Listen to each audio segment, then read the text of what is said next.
Is this a state budget or are they talking about... Oh, it is the state budget. Dude, who the fuck cares about public education? This country's done for anyway. Oh, the kids in Ohio won't learn about Emmett Till. The kids in Ohio weren't learning about Emmett Till anyway. Have you seen how they vote? You guys are going to see like levels of moral consistency that'll make your boots quake, okay? Remember how I said that I still believe in the importance of America withdrawing from Afghanistan, even though it's plunged the country into a hellhole of Taliban-controlled suppression? Because it's important. You have to draw the knife out before the healing can begin, all right? We're going to do that here. 100 million Americans are going to starve when Stephen Miller convinces Trump to make it illegal to do crop rotation. And I'll say, well, as long as I'm not one of the 100 million, you know, I'll say it has to get worse before it can get better. Okay? We getting American Lysenkoism? We already have American Lysenkoism. It's just in the form of, like, vaccine denialism. Are you saying we need a Pol Pot too? Listen, the world has already seen a Pol Pot with the mass slaughter of the educated, okay? Which leader is brave enough to do reverse Pol Pot, where hordes of bachelors or higher holding Americans flood into the rural counties, and anyone not wearing glasses gets executed? Who's brave enough to lead that revolution when AOC becomes supreme leader? That's actually what's going to happen to upstate New York when Mamdani becomes mayor. That's what's going to happen to Long Island, you know? Like 90% of Long Island, basically. But I'm a manual labor guy. You need to, like, virtue signal to the execution squads when they come to your house, you know? You have to be like, yeah, manual labor. I bind books. And you're, like, hastily gluing paper together. You know, see? And you're like flipping through the, look, we need books. I don't know if it'll work. I'm just saying, like, you'd have to try. Wasn't that the massacring of the Vendée during the French Revolution in 93 and 94? The infernal columns coming from Paris going through the countryside slaughtering the peasants? God, the French used to be so based. They used to be so good, and what happened? Now French farmers dump trucks full of manure on people's front lawns because they're getting a 0.1% reduction to their yearly subsidy. Napoleon kind of fucked it all up. He really did. He really did. It's a shit. It's unironically, like, really bad luck on that one, because Napoleon actually was goated. Like, he actually did have the sauce. Like, terrible guy. But there's no, like, he was, like, one of the great men. Like, it could have been anyone. If it was some other guy instead of him, they would have just gotten killed. And then all of history would have been different. But it had to be Napoleon. It had to be the guy. You're saying he was the Mamdani of his time? You know, the aristocrats of, like, 18th century Europe flop sweating as they see the primary results. Napoleon getting by like 9 points ahead at the end of the first round. Maybe if we tell the public he hates Jews. Did Napoleon hate? Probably. He was a European 200-something years ago. He was relatively kind to Jews. I guess he is like Mamdani. I think being anti-Zionist is the most pro-Jewish you can get. Mamdani was supported, like, overwhelmingly by Jewish advocacy groups. Relatively? Relatively! Yeah, it's Napoleon. It's 200 years ago, okay? Did he condemn Hamas? Did he get a chance to? He didn't really come into contact with any Muslims, did he? Well, I mean, obviously Muslim, but I mean, like, not Muslim civilizations. He wouldn't... Wait, how far west did he... Not west. How far east did he get? He invaded Egypt! It was even in the movie! I'm stupid! I'm sorry, I completely forgot. I forget! So when I think of Napoleon, I think, like, France... Germany, Austro-Hungarian, like, I don't think, hold on. Extent of Napoleon's conquests. No one saw that movie? It was in the trailer. All this and Egypt? No, wait. Europe and French Empire, states dependent on Napoleon, France and its allies before Napoleon's Russian campaign. Did he have to do Russia and Egypt? Couldn't he have just stopped? Was he stupid? What the f is it with, like, people like this? Why can't they be like, oh, we control basically the entire modern world? Like, well, I guess to be... This is a lesson in self-confidence. Okay? This is, unironically, this is a lesson in self-confidence. You think, like, oh, well, how do people... In order to be the guy who thinks we should invade Russia, you have to Sorry, I mixed it up. In order to be the guy who conquers all of Europe, you have to be the guy who would also then say, let's try Russia too. You have to be built different. There's no such thing as a guy who has the sauce to take Europe and then goes, nah, I'm full. Me with a suspiciously Western Europe shaped bulge in my tummy. Delicious. I couldn't eat another bite. That guy doesn't exist. That guy always has room for more. Learn this lesson in your day-to-day. Vosh going great man of history arc. What wasn't Napoleon actually like one of the great men? Like part of historical materialism is understanding that sometimes a guy's got a lot of material in his nads, you know? Like sometimes you just have to go, okay, so historical forces, French Revolution, and then there was this guy. If it was any other guy, things would have turned out different, but this guy did in fact do a lot of stuff very specific to him. Can we get a great man ranking? Alexander's got to be up there. Of course Alexander's up there. He's like the guy. I'm not even a big history buff. Everyone knows that if you're going to give great man theory any real credit, like Napoleon, Alexander, Genghis Khan. Yeah, there are some guys who are just up there, you know? Hannibal. Yeah, give it to Hannibal. Iskandar. Yeah. Washington. I don't know. No, I don't really think so. None of the all of the American founding fathers kind of feel like an extension of the colonial aristocracy, post-enlightenment grievance with the crown. Like none of them, they didn't take the existing like thread of history and go yoink. You know what I mean? Because Napoleon kind of did a little bit. Alexander and Genghis Khan certainly did. Hannibal. Washington's influence on how the presidency worked, that's not even remotely comparable. That was just Washington going, delicious, with two suspiciously 2 4-year presidential term shaped bulges in his tummy. I'm done. Like that wasn't really Hitler was absolute 100% no. Hitler was the most like ride the wave mother. Hitler literally copied Mussolini's book and just like yelled and yelled and yelled until he got like Hitler was Hitler was an NPC. Real history fans will understand this. Very little genuine like independent thinking, very little autonomy against the flow of history. He saw he saw what Mussolini identified, which was that if you appeal predominantly to people's grievances, you play up the populist bit, you appeal to the wounded sensibilities of veterans who feel like they've been betrayed, people they feel like their lives have been stolen, whatever, then and you need scapegoats, and if you have the scapegoats, like you can get away with anything. It was very derivative. It was way more like Mussolini was more of a great man than Hitler, and I don't think Mussolini qualifies either, frankly. Hitler was a copycat who just had a better industrial base to build off of. Also, he took the idea farther. Ben Franklin was 100% a great man. I think Ben Franklin would better qualify than Washington, probably. Obama, that's right. That's right.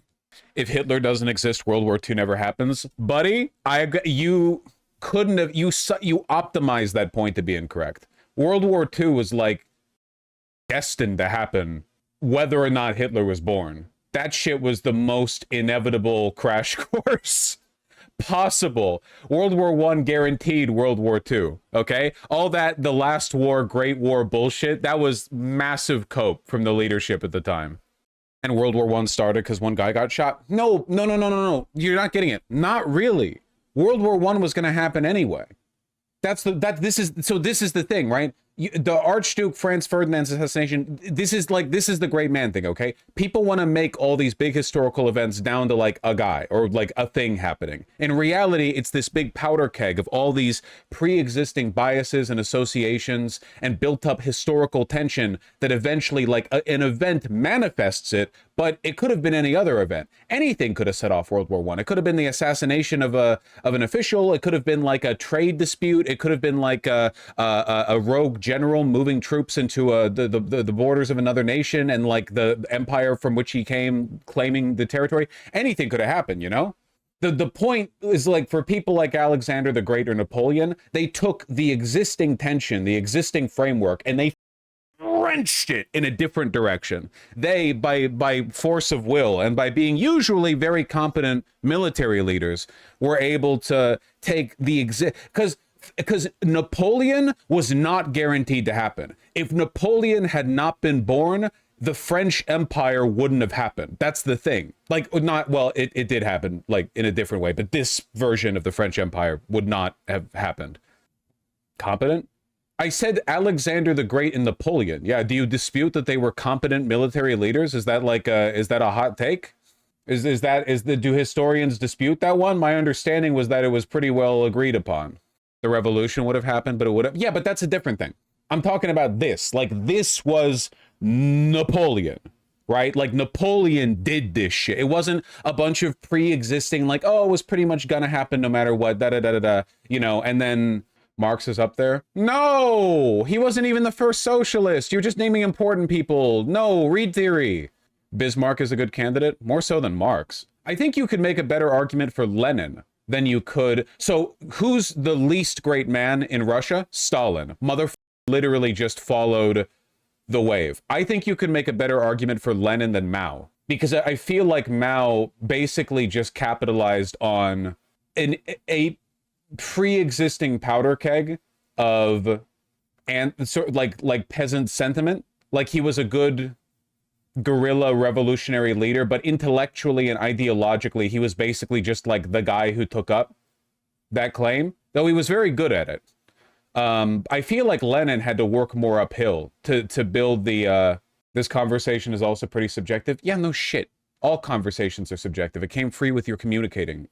Lenin was Russia's Mamdani. That's facts. Wasn't Stalin the one that put the industrial leap into play? He's awful, but he propelled the USSR from a backward swamp. You're still not understanding the point, dog. It's not about whether they did lots of stuff. It's about whether or not they took an existing arc of history and shifted it in a different direction. Do you think the USSR wouldn't have industrialized if Stalin hadn't been leader? Like, if another leader had taken charge, they would have been like, no, we think that Russia should stay an agrarian backwater through the 1950s. Like, yeah, no, we don't actually need tanks to win the Second World War. We're going to have like people like Prussian horseback infantry charging into German tanks. Like, no, anyone would have industrialized is the point. Okay, you people are, this conversation is degraded enormously. Last one then, FDR. Absolutely not FDR. Absolutely not FDR. Read about the Long March. Mao was absolutely built different. Also, Richard Hannay had a great take on this. Why would you degrade your own point by linking a Richard Hannay tweet? Why would you could have just said read up on the Long March. Sure, I could read up more in the Long March. Why would you? Here's this weird fish-like liberal Nazi. Wrong, Richard. Am I thinking of a different Richard? Oh, I am. Why'd you just link this? This person follows me. I don't trust them at all. I think Malcolm X would be a good idea. No, you don't get... Listen, okay? The point is, if you could replace the guy with another guy placed in the similar circumstances, would they have probably done more or less the same thing? You put someone in charge of Russia after Lenin, they probably would have done a lot of Stalin-like shit. Maybe they wouldn't have killed as many people, but I wouldn't say he wrenched the course of history. Hitler, likewise. Napoleon, built different. I think most people in Napoleon's position in life would not have done what Napoleon did, and nobody else would have, like, next to him either. It was just him who did it. TBH Vosh, Stalin did twist history to his will, but in a bad way. He reoriented the Soviet Union, killed all the old Bolsheviks. The other Bolsheviks wouldn't do this. Lenin also killed the Bolsheviks. The first thing Lenin did when taking power, before Lenin even took power, he was killing the anarchists he worked with. The Russian leader on the eve of attaining power disappears all of his opponents. This is like the main thing they do. Yes, Genghis Khan would qualify. I don't really mind you guys not engaging with the subject, like the great man theory stuff, but it does make me worry that none of you have any idea what historical materialism is. The idea of like the pre-existing tension, the dialectical conflict, the material forces that attempt to resolve themselves and sort of like in a you know, back and forth fashion. You sort of see an expression of these different alterations to the idea and the class relationship that eventually reach synthesis and usually like bore a new dynamic. Like, how about Lincoln? No! A bit cringe to say they have to be similar to the innocence of Disco Elysium. Ha! It's okay. We like our Disco Elysium references here, folks. What about Castro and Guevara? No! Anti-Batista sentiment was already really, really high in Cuba. They just followed the existing material trend. The material forces at play in Cuba already demanded the existence of a revolutionary upstart to unseat Batista and lead like an insurgency. They didn't create that. What Castro would need to be a great man in that context was for Batista to have been a good leader, a good, well-loved, competent leader that people didn't broadly dislike. And then through sheer force of will, Castro was like, nah, I actually want to be the guy. And he leads a popular uprising against him himself, creating all of the negative sentiment against Batista rather than merely taking advantage of what had already existed. A guy who takes the existing circumstances and says, no, these aren't favorable to me, and wrenches them in a different direction. That's what I'm talking about. Oh my God. Are the people in YouTube chat watching this and are you guys also just listing like every single historical figure you know, or are you sympathizing with why I have the hardest job in the world? Now they're talking about Genghis Khan and Hitler. Ah. These people don't know anything about history. I don't care if they don't know anything about history. What I care about is that they don't understand historical materialism. It's very, very, very important to understand that, like, the vast majority of the stuff that we talk about, that we engage in, that we do, are being shaped by material forces. You ain't special. I'm not special, okay? You think I developed this, like, this theory of politics or whatever, whole cloth? Everyone stands on the shoulders of giants, okay? Very, very few people don't. World War II would have definitely not happened the same way without Hitler. No Holocaust. Jesus Christ. You really think that? You really think that in Weimar Germany, in a extremely poverty-stricken, disgruntled, anti-Semitic population full of educated, aristocratic, adjacent people who hated the Weimar government, felt like they were screwed over, and were desperately looking for any minority to blame. By the way, Hitler didn't invent blaming Jews for the Treaty of Versailles. He didn't invent that. He didn't invent anything, trust me. Hitler didn't have a single original thought in his entire life, okay? He took existing biases and he played them up. It's like Trump. Trump didn't invent anti-immigrant sentiment. If you don't think Trump invented anti-immigrant sentiment, why would you assume... Like, okay, like, use a parallel. Do you think that if Trump was never born, Republicans would not themselves have eventually settled on, like, a populist, ultra-right-wing, xenophobic, anti-immigrant? Like, do you think Trump created this? Trump might have been the guy they rallied around, but say, like, Ted Cruz lost to Hillary in 2016. Do you think Republicans wouldn't have gone with this in 2020? You don't think they would have wised up and eventually just gone, oh, we could actually win elections as long as we, like, get more racist, more out there with it, more openly corrupt? The trajectory was already, but who would be? It doesn't matter. Maybe Ted Cruz would have been that guy. Maybe they would have shifted rhetoric. It literally doesn't matter. None of these people believe anything. The trajectory already existed, okay? That's the historical trajectory for World War II, and everything that happened in it, or at least a lot of what happened in it, already was in place. All of the pre-existing inertia was moving in this direction, okay? That's why we talk about Napoleon, because this, what's on screen right now, this was not inertially predictable. Nobody during the French Revolution would have gone like, yeah, do you think like one guy is basically going to conquer the whole world in like no time at all and then get f***ed up in Russia? Do you think that like in no time at all, like just one guy? Like there was no inertia towards that. Nobody predicted it. There wasn't any historical well, not much historical momentum towards it. That's the point.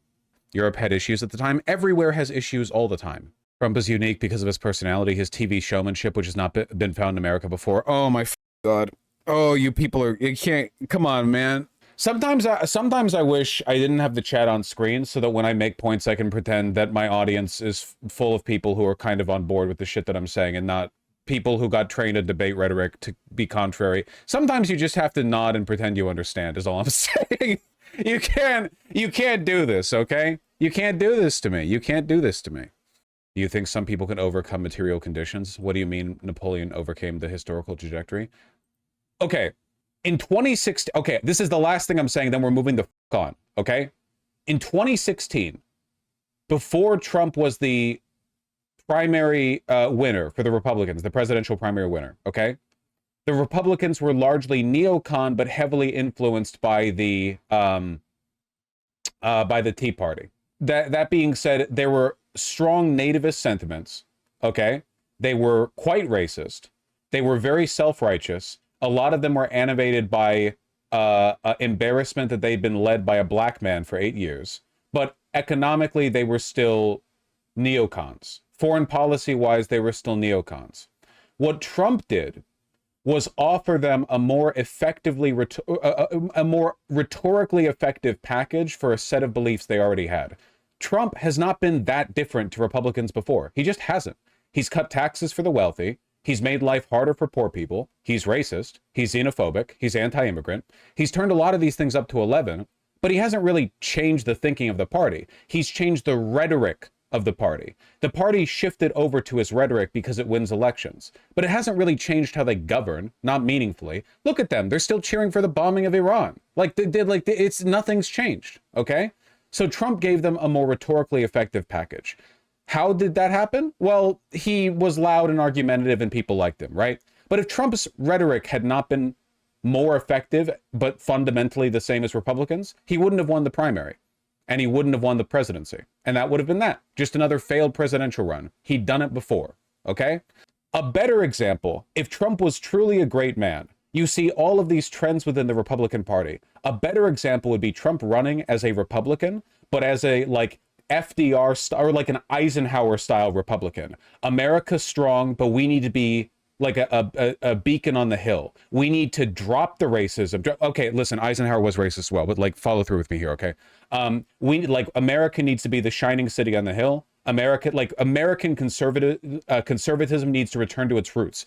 Be like critical of corruption, of military industrial contract relations. We need to get back to like governance at the root, governance of the people. We need to bring it all back. We need to be like, we need to go way the back on capitalism. Reagan was wrong, okay? We need to bring capitalism back to a point where it's human and understandable. Like trying to rescind conservatism back to where it existed in the 1950s, at least in economic issues, okay? Now, there is no trend towards this in the Republican Party. If anything, it's moved in the opposite direction, right? Right now, all the big Republican Party donors are like billionaires. Palantir is like deeply rooted in the government. So the idea of a Republican coming around and saying, no, we're backtracking on everything, we're going to go in the opposite direction is unthinkable. But if Trump had done that and then won the presidency and single-handedly, by way of being that charismatic, wrenched the entire party and pulled it in the other direction,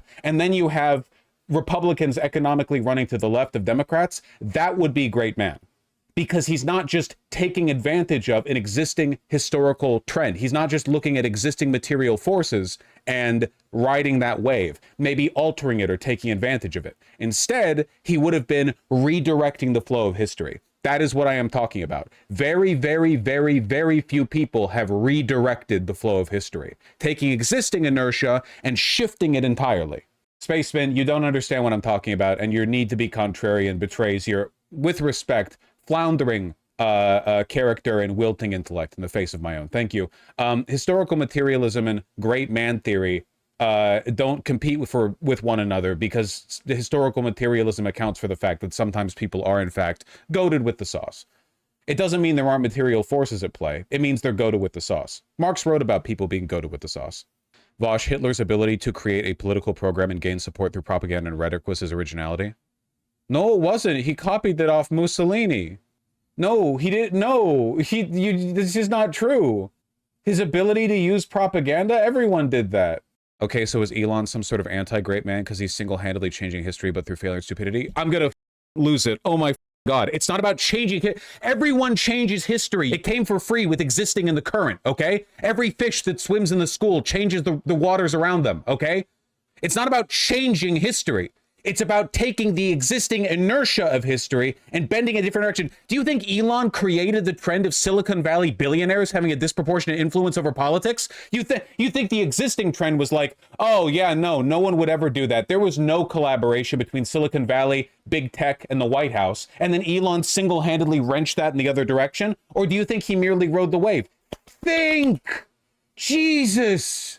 This has been exhausting. This is why I'm not even that upset about the country being torn apart anymore, because at least then I'll be rid of it. Like when the internet goes down and I'm doing subsistence farming, waking up 3 times, I sleep 6 hours a day, 2-hour segments intermittent. I'm milking cows. I'm tilling barren fields, and at least I'm thinking, at least everyone in my immediate vicinity isn't purposefully misunderstanding me for the sake of baiting a response from chat. I disagree with your take on Napoleon as well. I don't care. Watch me just ban you. You come back in an hour, piece of shit, typing up at me. I don't care. That's what I think of your disagreement. You think this is a debate? You're in class. Oh my God. No, I hope this has been enlightening to some people. You people are insane. Yeah, that's true. Jeez, Vosh, I've been following your stream for a while. Your patronizing rants are getting a bit too much. Ban me. I don't care, but sheesh. Been here since the beginning of 2024. Do you think they just like missed all the streams? Do you like it like it's a luck thing? You know what I mean? Like they just they tuned in on all the like the 5 streams where I don't do this. Dude, it's so hot today. Please don't be mean to me. I'm still not 100% on this topic, but what I'm getting is historical significance isn't enough. You are correct in that. You have to just it's all in a VOD, okay? You can rewatch it, get some popcorn. You'll get it. Napoleon was not relatively good for Jews. He was the best man for Jews in history. Incorrect, because Mamdani's been born, but I understand the point. Thank you. Your name is Bonapartist. Oh, you're like really pro-Napoleon. Okay, but Napoleon was like a bad guy. I mean, I respect him for liking that stank pussy, because it's human, but isn't that what killed him? Please explain why FDR, a charismatic popular figure that single-handedly shifted the Democratic Party to the left, wouldn't qualify. Because he didn't. He took advantage of existing anti-capitalist sentiment that the banks had failed people, sentiment that the government wasn't doing enough for the people. He didn't create any of that. It all existed. He was just the guy who was charismatic enough to take advantage of it. Do you think Bernie Sanders created the sentiment that that he sort of propagated in 2016? Or do you think that like he just took advantage of the increasing disillusionment with neoliberalism in a presidential run, and that was like an onboarding point for a lot of people? You're right, FDR and the New Deal was only possible because of the Great Depression. Without it, the country would not have voted for him and his platform. The same economic conditions that put Hitler into office are what put FDR into office. Exactly. FDR would be a great man if America was in the 1950s, and then FDR did what he did. Like if America was experiencing an unprecedented boom of prosperity and industry, and then somehow, despite that boom, FDR created a massive wave of like anti-bank, anti-capitalist, pro-government intervention sentiment, and then did the New Deal on top of that. Like nobody was thinking it, and then FDR stepped in and he was like, yeah, actually, no, we're taking this shit to the left. Yeah, reversing the course of destiny. Bernie's a perfect example to prove Vosh's point. Bernie was saying what he did decade after decade, then finally the conditions were finally correct and he exploded in popularity. Exactly. Bernie'd been around saying the same shit for decades and decades, yeah. But then like only, oh, you're telling me after disillusionment from Obama's neoliberal like failure to deliver on his promises, then you see like a big shift in support for what Bernie has to say? The thing that changed wasn't the man. Bernie was the same that whole time, except like he got older and stuff. It was the historical, the material circumstances. Where do figures like Jesus fall into this? No one cares. But without the charisma of FDR, the anti-capitalist sentiment would have come to fruition. I don't know, Coconut, I don't know what to tell you. I'm sorry, you're just wrong on that. I don't know, like your problem, because you're not arguing with me, okay? You're arguing with yourself. Your problem is that you like FDR, and what I'm saying is that FDR isn't special. But what you are doing right now is fundamentally like anti-materialist. Like you're engaging in, you're betraying Marx, basically. And I mean that sincerely, okay? Like you're engaging in like the fetishism of a figure, and it's depriving you of your ability to understand FDR in context. Do you think I'm like shit talking Mamdani or Bernie Sanders when I say the man stayed the same? The historical sentiment they rode on was what defined their emergence. There have been people like Mamdani in New York City for well over 100 years. Bernie Sanders is like 100 years old.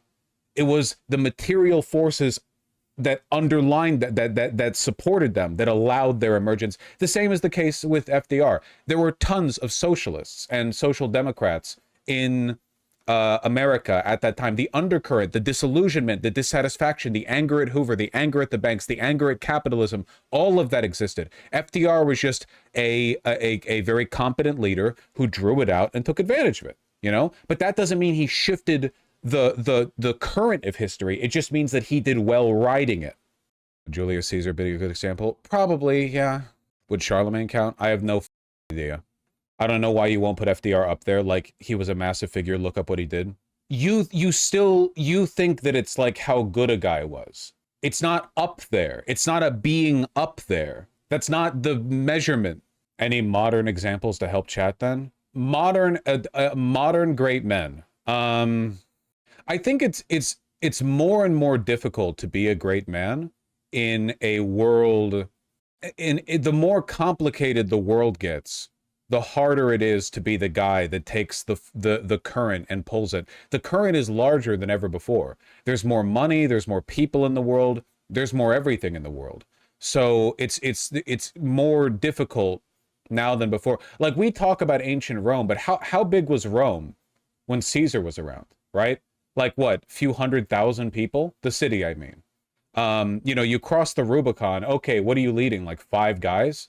Nowadays, even shit-ass states like North Korea have bigger armies than Rome was ever able to field. It's just difficult to imagine the ability to, like, move, not literally 5 dudes. Yeah, like 10 dudes, okay?